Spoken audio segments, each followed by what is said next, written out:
बहुत सारे क्षेत्र हैं संयम के, पर आज मैं आपसे 4 जगह संयम रखने की, 4 प्रकार के असंयम से बचने का परामर्श देना चाहता हूं। सबसे पहली बात, भोजन बिना भूख के नहीं खाएंगे। भोजन का स्वाद लेंगे, लेकिन स्वाद के लिए भोजन नहीं करेंगे। कर सकते हैं? अपने मन से पूछो। स्वाद की प्रधानता से भोजन करते हो या भूख की शमन के लिए भोजन करते हो? बोलो। हाँ? अगर आप स्वाद के लिए भोजन कर रहे हो, भले वो 16 का भोजन है, स्वाद की प्रधानता है तो वो अनियंत्रण है। भूख का शमन होना चाहिए। उद्देश्य क्षुधा की निवृत्ति के लिए भोजन है, शरीर की स्थिरता के लिए भोजन है, स्वास्थ्य को टिकाए रखने के लिए भोजन है। सवाल करो अपने मन से, खाने के लिए जी रहे हो या जीने के लिए खा रहे हो? बोलो। जीने के लिए खा रहे या खाने के लिए जी रहे? बोलो। ईमानदारी से बोलना। काय के लिए बोल रहे हो? काय के लिए? जीने के लिए खा रहे? बोलो तो थोड़ा जोर से। हाँ? बस आज से एक ही सूत्र लेके जाओ, अपने मन में ये बात गहरे स्तर पर बिठाओ कि मुझे जीने के लिए खाना है, खाने के लिए नहीं जीना। भोजन का स्वाद लेना है, लेकिन स्वाद के लिए भोजन नहीं लेना है। स्वाद की प्रधानता से भोजन करने की जगह भूख के शमन के लिए भोजन करना है। और भूख के शमन के लिए यदि भोजन करना है तो सदैव इस बात का स्मरण रखो, क्या खाना, कब खाना, कितना खाना और कैसा खाना, कैसे खाना। बोलो।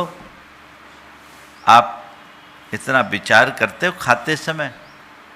क्या खाना क्या नहीं खाने का विवेक है? कब खाना कब नहीं खाने का विवेक है? कैसा खाना नहीं कैसा नहीं खाना इसका विवेक है? और कितना खाना, इतना कितना नहीं खाना इसका विचार है? ये अनियंत्रण है।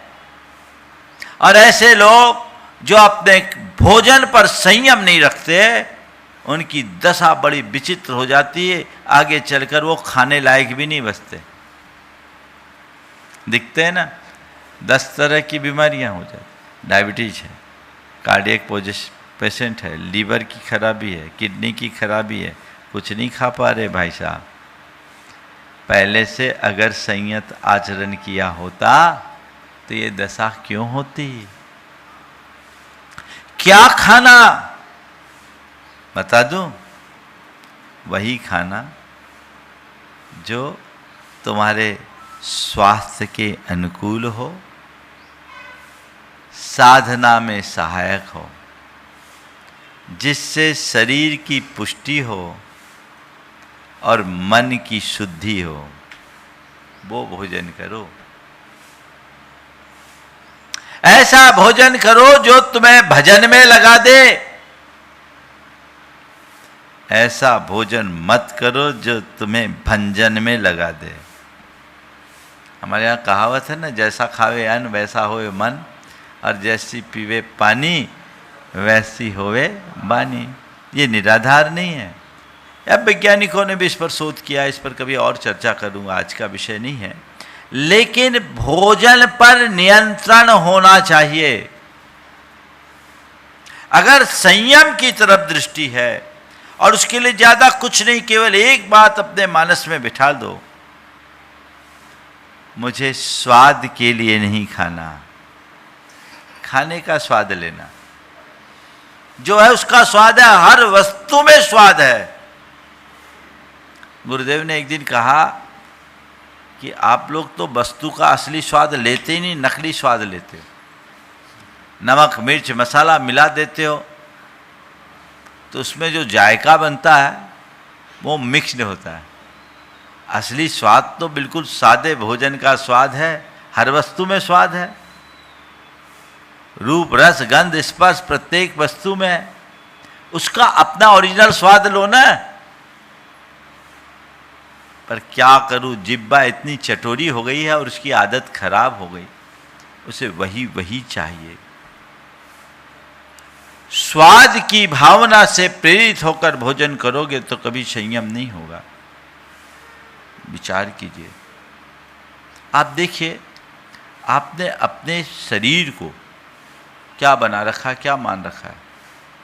एक कोई मशीन है, उसको आप जरूरत से ज़्यादा खटाओगे तो मशीन का क्या होगा?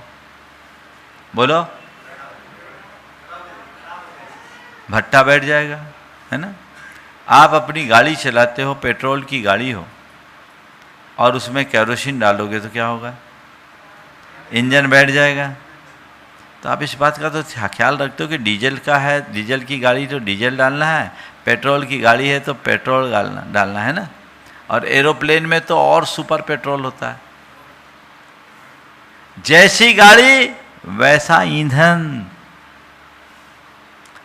आप इस बात पर विचार क्यों नहीं करते कि मैं अपनी गाड़ी में क्या डाल रहा हूं? सबका इंजन बैठ गया है क्योंकि सब ने पेट्रोल की जगह केरोसिन डाला है ना। बैठा हुआ है, भुगत भी रहे हो।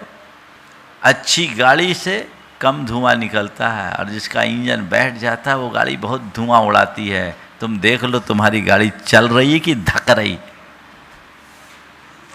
गाड़ी चल रही कि धक रही? समझ गए?